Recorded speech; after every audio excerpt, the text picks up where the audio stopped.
Que el Señor les bendiga, mis queridos hermanos. Le habla el reverendo Josué Irio. Muchísimas gracias por estar con nosotros.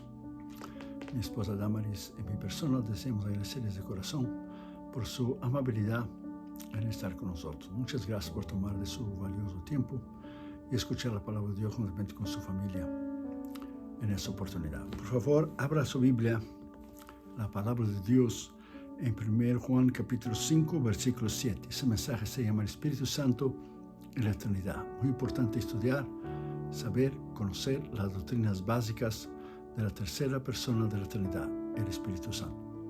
Yo escribí un libro llamado Espíritu Santo, necesito conocerte más, volumen 1 y volumen 2. Son 2 volúmenes de la paracletología o la neumatología, la doctrina, la enseñanza del Espíritu Santo, el cual es muy importante nosotros conocer y saber sobre la tercera persona de la Trinidad. 1 Juan capítulo 5, versículo 7, por favor. Porque 3 son los que dan testimonio en el cielo: el Padre, o sea, Dios; el Verbo, o sea, el Señor Jesucristo; y el Espíritu Santo. Y esos 3 son uno. La palabra Trinidad no aparece en la Biblia. No obstante, es una palabra teológica que expresa clara enseñanza de las Escrituras, especialmente en el Nuevo Testamento. Hay palabras como aborto, eutanasia, terrorismo, o armas químicas o armas biológicas que no están en las Escrituras, pero todos sabemos sus implicaciones y sus consecuencias de acuerdo a la palabra de Dios. La palabra Trinidad no está en la Escritura, pero es obvio. Y la palabra de Dios, ella misma, revela lo que es la actuación del Padre, el Hijo y el Espíritu Santo, un Dios en 3 personas. El primer teólogo de la iglesia que usó la expresión fue Teófilo, que habló de Dios como trías. El gran padre de la iglesia latina, Tertuliano, desarrolló el concepto de trinitas, un Dios en 3 personas. A pesar de que los padres de la iglesia en el segundo y tercer siglo hablaron de las 3 personas de la divinidad y reconocieron la esencia del Espíritu, la expresión más completa de la doctrina bíblica lidera los concilios de Nicea, 325 después de Cristo, y Constantinopla en 381 después de Cristo.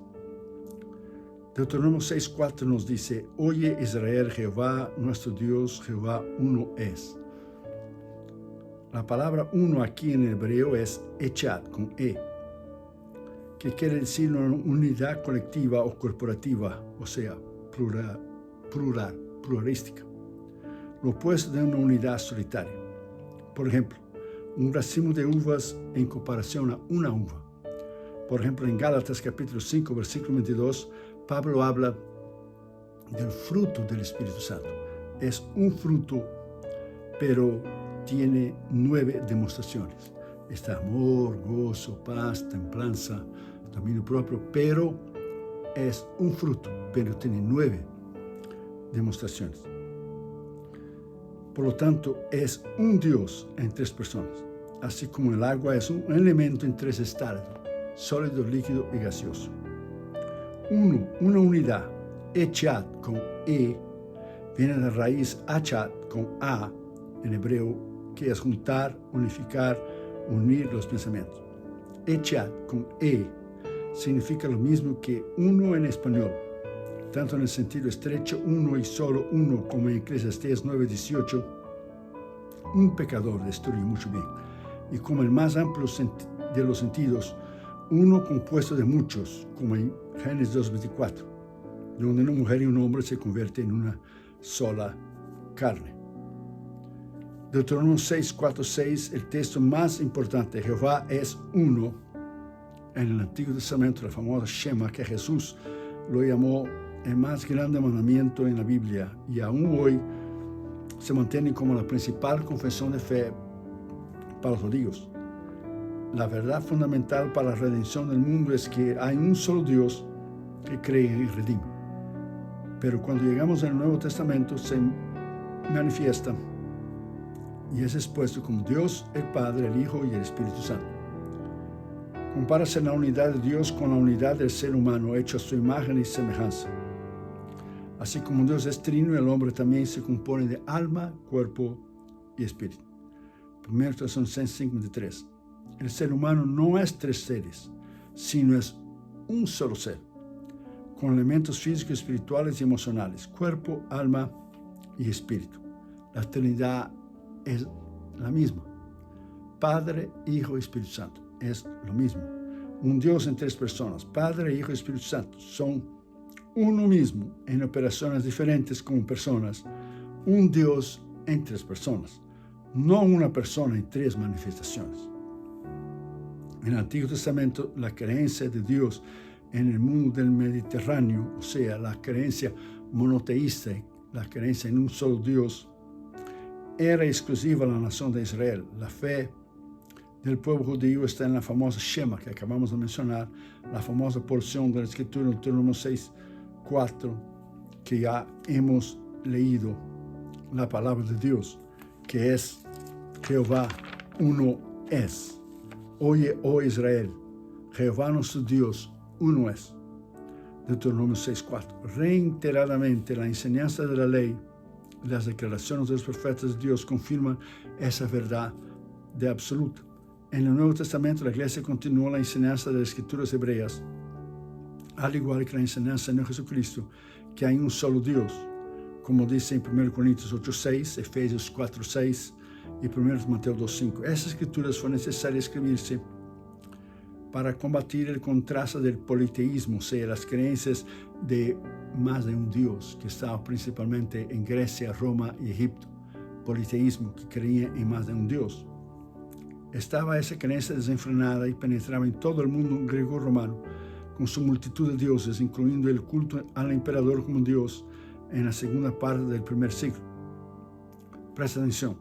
Cuando los apóstoles y más tarde la Iglesia comenzaron a articular ese monoteísmo, o sea, la creencia en un solo Dios, en contra de la religión pagana del politeísmo, muchos dioses, fue necesario explicar cómo podría ser coherente esa creencia en un solo Dios con aquella de que el Padre, el Hijo y el Espíritu Santo, cada uno es Dios y sin embargo todavía son uno en tres personas. Entonces, en primer lugar, el Espíritu Santo es la tercera persona de la Trinidad. Hay tres ejemplos sobre eso. Primero, el Padre y el Hijo son uno, pues el mismo Cristo dijo en Juan 10:30 esas palabras: yo y el Padre somos uno. En 1 Juan 5:20, la segunda parte del versículo dice: estamos en el verdadero, Jesucristo. Ese es el verdadero Dios y vida eterna. Ese es un versículo muy bueno para los testigos de Jehová que dice que Jesucristo no es Dios. Está diciendo bien claro, estamos en el verdadero, Jesucristo. Ese es el verdadero Dios y vida eterna. Ellos creen, como también muchos otros movimientos, que Jesús no es Dios. Segundo ejemplo, el Padre y el Espíritu son uno, Efesios 2:18. Porque por medio de Él, Cristo, unos y otros tenemos entrada por un mismo Espíritu al Padre. Tercer ejemplo, el Padre, el Hijo y el Espíritu Santo también son uno. Efesios 4:6 nos afirma un cuerpo y un espíritu, como también fuese llamado a una misma esperanza de vocación. De vuestra vocación, un Señor, que es Jesús, una fe, un bautismo, un Dios, el Padre de todos, el cual es sobre todos y en todos. Entonces, como el Padre, el Espíritu Santo es Dios, como el Hijo, Jesucristo, el Espíritu Santo es Dios. La palabra más común para Dios en hebreo es Elohim, el Creador. Ese sustantivo está en plural, mientras que en diversos lugares el término para Dios está en singular, como Él o Eloah. La aerolínea nacional de Israel se llama El Al, quiere decir hacia Dios. Algunos dicen El Al, Él es, pero es hacia Dios en el original hebreo. El Al.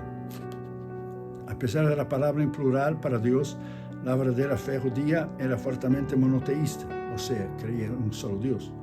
Cuando usamos Elohim acerca de Dios de Israel, se usa con verbos en singular para indicar que el Dios de Israel es un ser único.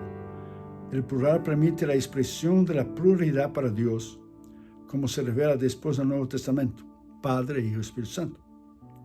Pero la gramática hebrea puede también usar solo el plural de plenitud, solo el plural de plenitud para Dios, o sea, su totalidad para Dios.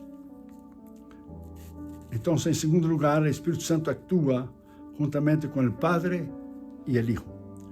El doctor James Houston, profesor y maestro de teología espiritual, dijo esas palabras en una reunión en Regent College en Vancouver, en el Canadá. Si la Iglesia quiere darse cuenta de su potencial verdadero, necesita regresar a la doctrina de la Trinidad, porque solamente Dios, el Padre, Jesucristo el Hijo y el Espíritu Santo pueden solucionar hoy los problemas de la humanidad y las profundas necesidades de nuestras almas. Veamos pues solamente algunos ejemplos de la Trinidad en acción de acuerdo a las Escrituras. Primer ejemplo, en la creación del hombre, Génesis 1:26. Entonces dijo Dios: hagamos al hombre a nuestra imagen conforme a nuestra semejanza. La palabra hagamos está en el plural, indicando la participación del Padre, del Hijo y del Espíritu Santo, que se veía aún en el Antiguo Testamento antes que se abriera el Nuevo Testamento. Segundo ejemplo, en la Torre de Babel, Génesis 11:7. Ahora pues descendamos y confundamos ahí sus lenguas, para que ninguno entienda el habla de su compañero. Aquí las palabras descendamos y confundamos están en el plural, afirmando la manifestación de los tres, el Padre, el Hijo y el Espíritu Santo, trabajando para un mismo propósito, nuevamente en el Antiguo Testamento. Tercer ejemplo, en el bautismo de Jesús, Mateo 3:16-17. Y Jesús, después que fue bautizado, subió luego del agua, y aquí los cielos fueron abiertos, y vio al Espíritu de Dios que descendía con paloma, y venía sobre él. Y hubo una voz de los cielos que decía: este es mi Hijo amado, en quien tengo complacencia. Aquí está bien claro las tres manifestaciones de la Trinidad. Cristo bautizándose, el Espíritu Santo viene sobre él con paloma, y la voz que le habló del cielo, el Padre: este es mi Hijo amado, en quien tengo complacencia. Es imposible negar la Trinidad con ese versículo, ya en el Nuevo Testamento. Cuarto ejemplo, Jesús al pedir al Consolador, C mayúscula, Consolador, como Dios, Espíritu Santo es Dios. Cristo en Juan 14:16 dijo: yo rogaré al Padre y os dará otro Consolador para que esté con vosotros para siempre. Aquí el Señor Jesús es específico al decir que Él oraría al Padre como Hijo y pediría al Espíritu Santo, llamado el Consolador. De nuevo vemos aquí el trabajo de los tres juntos, los tres actuando juntos, el Padre, el Hijo y el Espíritu. Como dije, es imposible negar la Trinidad. Quinto ejemplo, en la forma y ordenanza bautismal de Cristo. Mateo 28:19 dice bien claro: por tanto, id y haced discípulos a todas las naciones, bautizándolos en nombre del Padre y del Hijo y del Espíritu Santo. Ciertas enseñanzas erróneas de algunos movimientos, digo eso respetuosamente, enseñan que los cristianos deben ser bautizados en el nombre de Jesús solamente, o el nombre de Jesús solo, usando la escritura de Hechos 2:38 equivocadamente. Hicieron una doctrina fuera del contexto. Esto es muy importante, hablar del contexto de una escritura, no buscar un versículo afuera del contexto y crear una doctrina. Hablando específicamente a los judíos, dice la palabra: Pedro les dijo: arrepentíos y bautícese cada uno de vosotros en el nombre de Jesucristo. Lo que esos movimientos de esas enseñanzas extrañas no entienden es la interpretación de ese versículo dentro del contexto de la realidad de aquella época. Pedro está hablando a los judíos solamente, y hay que entenderlo de esta manera. Ser bautizado en el nombre de Jesús y su autoridad para un judío de aquella época y de aquel momento significaba para ellos, los judíos, dejar, abandonar y renunciar. Fíjense bien, dejar, abandonar y renunciar el judaísmo y sus prácticas, y cortar toda relación con su nación hebrea, incluyendo sus familias, resultando en un completo abandono de todos sus privilegios y derechos hereditarios y políticos de Israel. Y por consecuencia, el que tal hacía sería expulso de la sinagoga para siempre. Pedro estaba hablando a los judíos, por eso le dijo en el nombre de Jesús. Todo lo que los judíos recién convertidos conocían era Cristo en el momento del nuevo nacimiento. Pues ya tenían el conocimiento del Padre, el conocimiento de la ley. Ahora estaban listos para recibir el don del Espíritu Santo. Por esta razón, Pedro les habló de ese modo. Pero no es excusa ni regla terminante para abolir la forma de ordenanza bautismal que Cristo mismo dijo en Mateo 28:19: bautizado en el nombre del Padre, del Hijo y del Espíritu Santo. Entonces es muy importante entender que Pedro está hablando desde el punto de vista de esas tres maneras. Primero, posicionalmente. Él está hablando como el discípulo, como la autoridad a los judíos, conocedor de la ley, conocedor de las promesas. Entonces estaba hablando de las promesas de las Escrituras a su pueblo, como el apóstol a los judíos, que más tarde sería Pablo, el apóstol de los gentiles. Segundo, Pedro está hablando del punto de vista históricamente. Está hablando de los judíos, porque ellos esperaban su Mesías. No estaba hablando de los babilonios, no estaba hablando de los de la Persia, no estaba hablando de los griegos, no estaba hablando de los romanos. Pedro estaba hablando a los judíos, o no está hablando a ninguna otra nación. ¿Por qué? Porque los judíos esperaban su Mesías, de acuerdo a las Escrituras. Entonces estaba hablando de un punto de vista histórico, como Pedro está hablando de un punto de vista posicional, y también estaba hablando de un punto de vista geográfico. Estaba hablando geográficamente, donde Pedro estaba hablando al judío. Importante hacer esas dos preguntas. ¿Dónde Pedro está hablando? En Israel. ¿A quién Pedro está hablando? A la nación de Israel, a los judíos.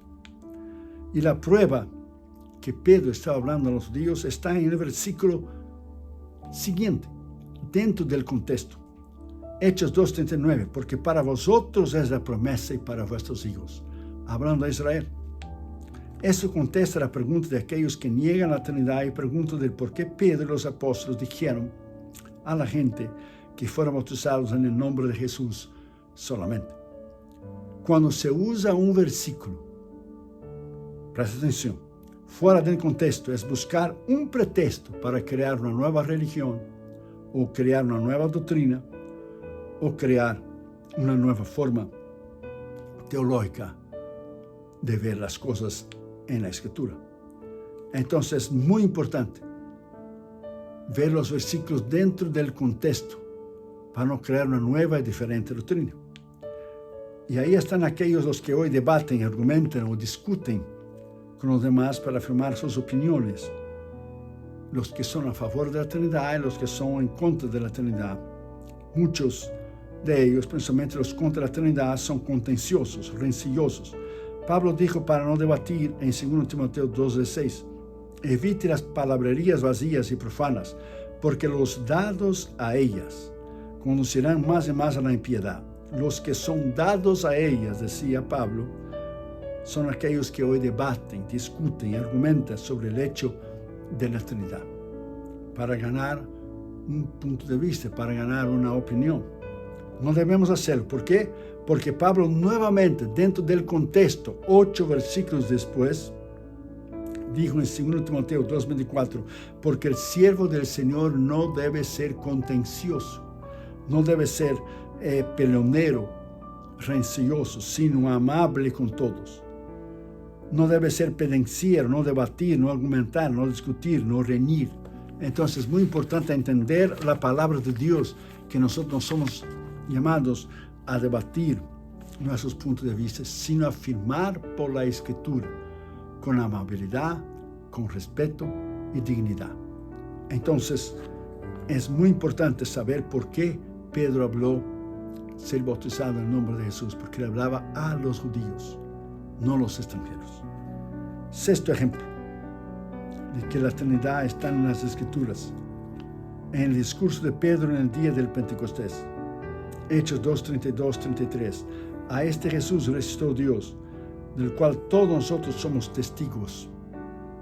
Así que, exaltado por la deseo de Dios y habiendo recibido del Padre la promesa del Espíritu Santo, hablando a los judíos, y estaba hablando en algunos versículos antes del 38, aquel versículo 32-33, ve dentro del contexto, hablando a los judíos, recibiendo la promesa del Espíritu Santo, que ha sido derramado y que hoy vosotros veis y oír.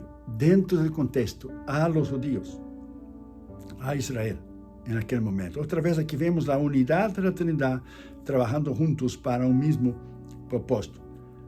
Séptimo ejemplo, Pablo, hablando de los dones espirituales, 1 Corintios 12, versículos 4 y 7, Pablo nos habla: ahora bien, hay diversidad de dones, pero el Espíritu es el mismo. Y hay diversidad de ministerios, pero el Señor, en referencia a Jesucristo, es el mismo.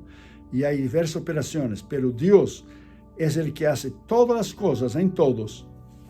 Es el mismo. Entonces Pablo estaba hablando lo que es que cada uno les da la manifestación del Espíritu para provecho. Aquí vimos que el apóstol Pablo estaba hablando tanto del Espíritu Santo, del Señor Jesucristo y de Dios, que traen la diversidad y operaciones de la manifestación de los dones.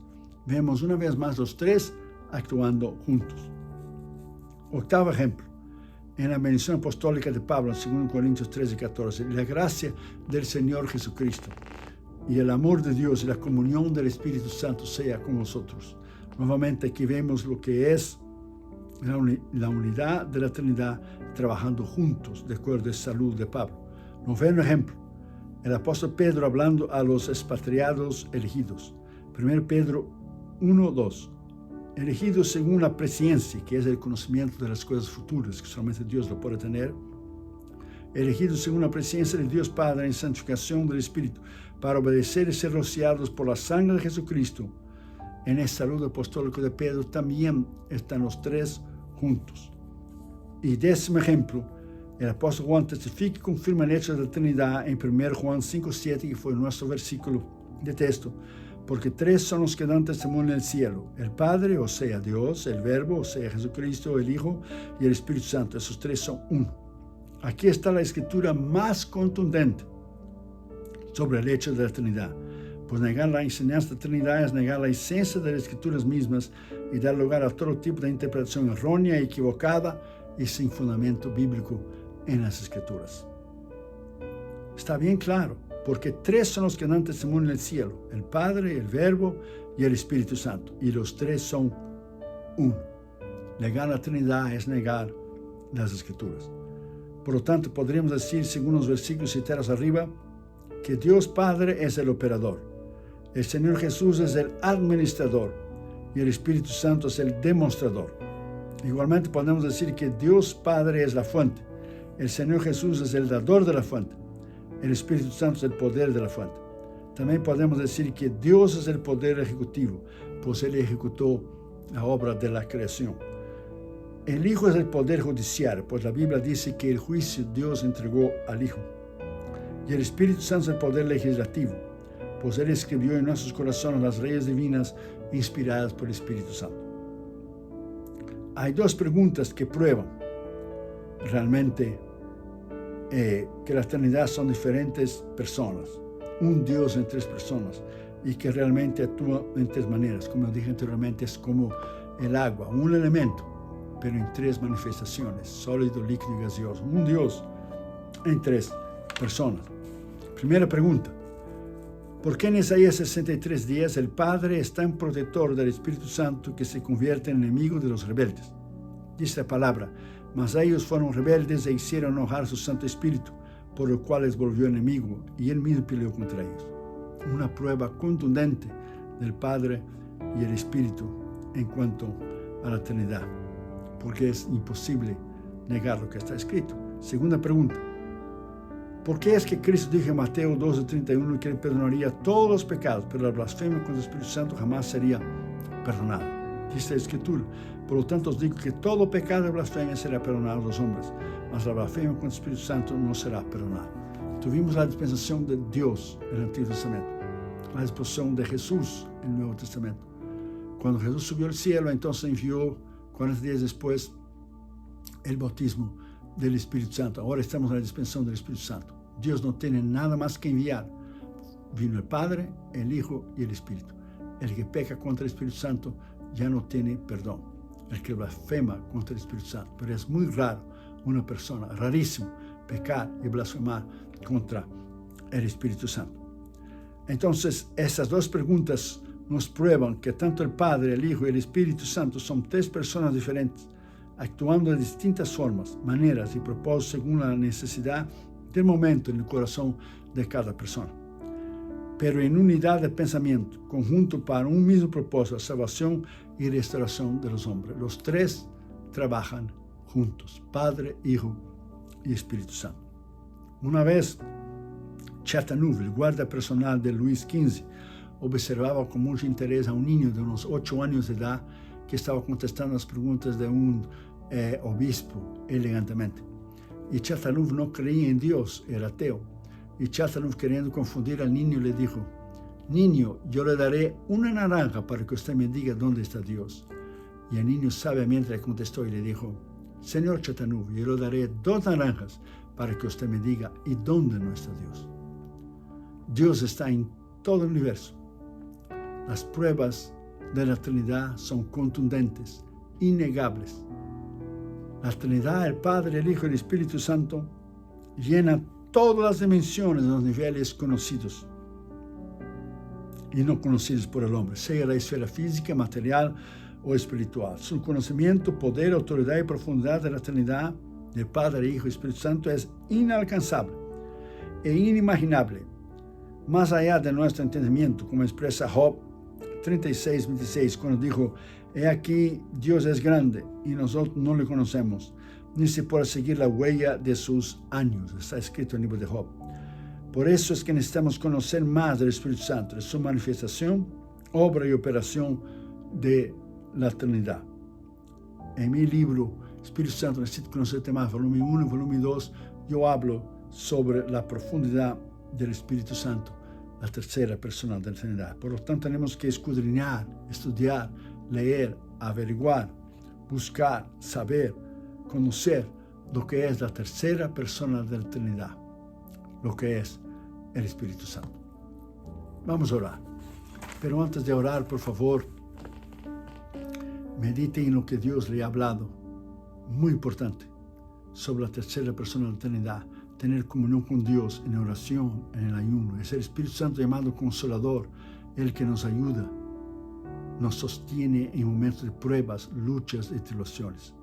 La Biblia dice que Jesús está sentado en el cielo, a la derecha del Padre. Está escrito muy claro en el libro de Hebreos. Pero Él envió el Espíritu Santo para estar con nosotros, para nos asistir, para nos ayudar. Es el Paracleto, la palabra griega de paracletología. Paracleto es el ayudador, el ayudante, el consolador. Entonces es muy importante que usted entienda lo que es el papel del Espíritu Santo, que nos ayuda, nos enseña a orar y nos ayuda a cargar nuestras pruebas, luchas y tribulaciones. Vamos a orar y después de orar, por favor, miren los 5 minutos de este video que habla de las misiones mundiales, de lo que estamos haciendo alrededor del mundo, donde estamos sosteniendo 72 misioneros en todos los continentes, y también estamos sosteniendo el Instituto Teológico José Unión en la India, donde estamos entrenando a misioneros, a maestros, pastores, evangelistas para ganar India y las naciones alrededor de India. Muchas gracias por su colaboración financiera, gracias por oír ese mensaje y le bendecimos a usted y su familia en el nombre de Cristo. Vamos a orar. Padre, en el nombre del Señor, gracias por tu palabra. Gracias por darnos el Espíritu Santo, la tercera persona de la Trinidad. Te pedimos, Señor, que tú nos hables profundamente, Señor, a la medida que estudiamos, que leemos, que escudriñamos tu palabra en relación a la tercera persona de la Trinidad. Gracias, Señor, por concedernos el privilegio de conocerlos tan profundamente, tanto al Padre, al Hijo y al Espíritu Santo. Bendiga a nuestros hermanos del mundo del habla hispana. Ahora mismo, sanando sus enfermedades, salvando sus familiares que no son salvos, bendiciéndoles, Señor, en todas las esferas, sea personal, sea financiera, sea emocional, sea espiritual. Gracias por tu palabra. Te agradecemos en el nombre del Señor Jesucristo, para tu honra y para tu gloria. Te agradecemos eso por la fe. Amén. Amén. Muchas gracias, mis queridos hermanos, por su amabilidad. Gracias por estar con nosotros. Oren por nuestra familia, nuestro ministerio, y estaremos orando por ustedes también. Muchísimas gracias por haber estado con nosotros y haber tomado de su valioso tiempo y por su amabilidad en estar una vez más con nosotros. Muchas gracias. Bendiciones. El Señor les bendiga. Le habla el reverendo Josué Irión. Si ese mensaje, los mensajes anteriores, ha sido de bendición a usted y a su familia, usted puede ayudarnos financieramente a nuestros misioneros en nuestra escuela bíblica que está en la India. En el ministerio de mi persona le agradeceríamos de corazón. Tenemos el gran placer de anunciarles que hemos terminado el año 2020 sosteniendo a 64 misioneros y sus familias en todos los continentes del mundo y ahora son 72 misioneros. Hemos aumentado 8 misioneros más. La pandemia no nos ha detenido durante ese tiempo y hemos distribuido alimentos, medicinas en países y naciones pobres como India, como Bután, como Nepal, como Tailandia, como Birmania. También ayudamos a otros ministerios como Fred Jordan Mission aquí en Los Ángeles, que da comida y ropas a los desamparados en el Skid Row. Un ministerio que hemos conocido en Tailandia cuando fuimos a nuestra cruzada en 2014, Hands to Hands, que saca a las niñas de la prostitución. Estamos ayudando a un ministerio también en San Francisco que se llama Jew for Jesus, que están alcanzando a los judíos para Cristo, y también James Robson de Life Outreach, que hace pozos para dar agua potable a las familias y los niños en África. Y nosotros queremos agradecerles de todo el corazón por personas maduras espiritualmente en Cristo como ustedes, por su sostén financiero. También les pido vuestras oraciones a nuestros misioneros, a esos hombres y mujeres que están en las trincheras de las misiones mundiales. Están en países libres como también están en países musulmanes, hindúes, budistas, países totalitarios, países socialistas, países comunistas, y ellos arriesgan sus vidas diariamente por Cristo. Toda esta información usted puede entrar en las redes sociales, en el Facebook y en el Instagram Josué Irión Oficial, y también en el YouTube están nuestros mensajes en Josué Irión Canal Oficial. Usted puede ver los nombres de los misioneros, los países y los continentes que ellos están sirviendo al Señor en nuestra página, nuestro sitio web www.josueirion.org.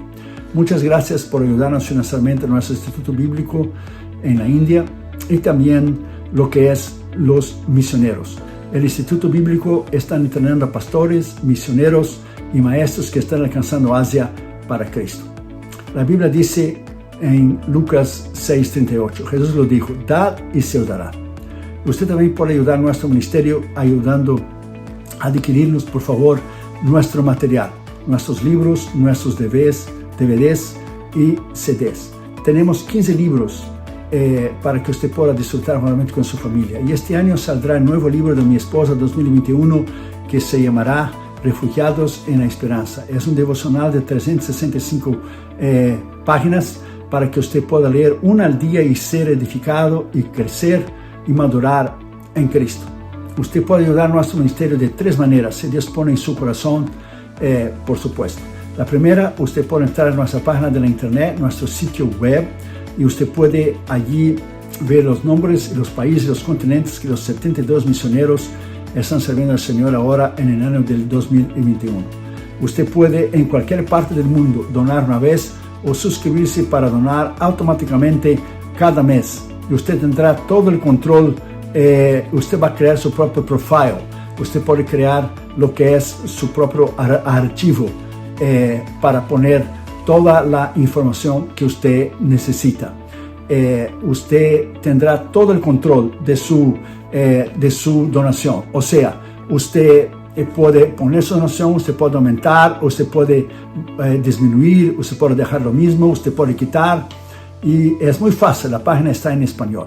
La segunda manera, usted puede enviar una carta a nuestro ministerio, Josué Irión, P.O. Box 768, La Mirada, California 90638, y usted puede ayudarnos financieramente con un cheque o un money order, mandando un giro postal. Aquí también se llama un money order con un giro postal al nombre del ministerio. Porque al final del año usted va a recibir una carta que su ofrenda es deducible de los impuestos federales del IRS. Somos una corporación no lucrativa y una organización exenta de los impuestos federales, llamada por el IRS una 501c3 organización.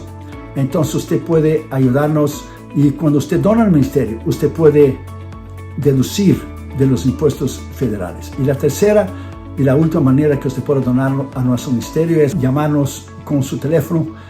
Usted puede poner el área 562-928-8892 y usted puede llamar y con su tarjeta de crédito se puede donar a nuestros 72 misioneros que están en todos los continentes del mundo en este año del 2021.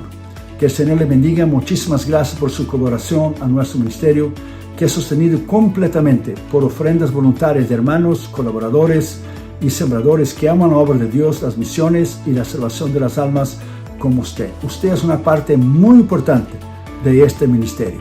Usted es una parte vital con su colaboración importantísima y sin usted no podemos hacerlo. Muchísimas gracias y que el Señor le bendiga a usted y su familia. Muchísimas gracias. Le habló el reverendo Josué Irión. Bendiciones.